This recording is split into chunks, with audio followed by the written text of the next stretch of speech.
હવામાન વિભાગ દ્વારા રાજ્યમાં આગામી કલાકો માટે એટલે કે આજે સાંજે 7 વાગ્યા સુધીની તાજી આગાહી કરવામાં આવી છે।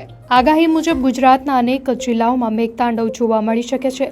હવામાન વિભાગે ભાવનગર, નર્મદા, આણંદ, પંચમહાલ, વડોદરા, દાહોદ, મહીસાગર, ભરૂચ, છોટાઉદેપુર, સાબરકાંઠા, અરવલ્લી અને ખેડા જિલ્લામાં અતિભારે વરસાદ સાથે રેડ એલર્ટ જાહેર કર્યું છે। આ જિલ્લાઓમાં રહેતા લોકોને અત્યંત સાવચેત રહેવા અને જરૂર સિવાય ઘરની બહાર ન નીકળવા અપીલ કરવામાં આવી છે। બનાસકાંઠા, પાટણ, અમદાવાદ, સુરેન્દ્રનગર, મહેસાણા, ગાંધીનગર, બોટાદ, જૂનાગઢ, ગીર સોમનાથ, દીવ, સુરત, તાપી, ડાંગ, નવસારી, વલસાડ, દમણ, દાદરા નગર હવેલી અને રાજકોટ જિલ્લામાં ઓરેન્જ એલર્ટ જાહેર કરાયું છે। આ વિસ્તારોમાં પણ ભારેથી અતિભારે વરસાદની સંભાવના છે। કચ્છ, મોરબી, જામનગર, દેવભૂમિ દ્વારકા અને પોરબંદર જિલ્લામાં યલો એલર્ટ જાહેર કરવામાં આવ્યું છે। અહીં સામાન્યથી મધ્યમ વરસાદની સંભાવના છે।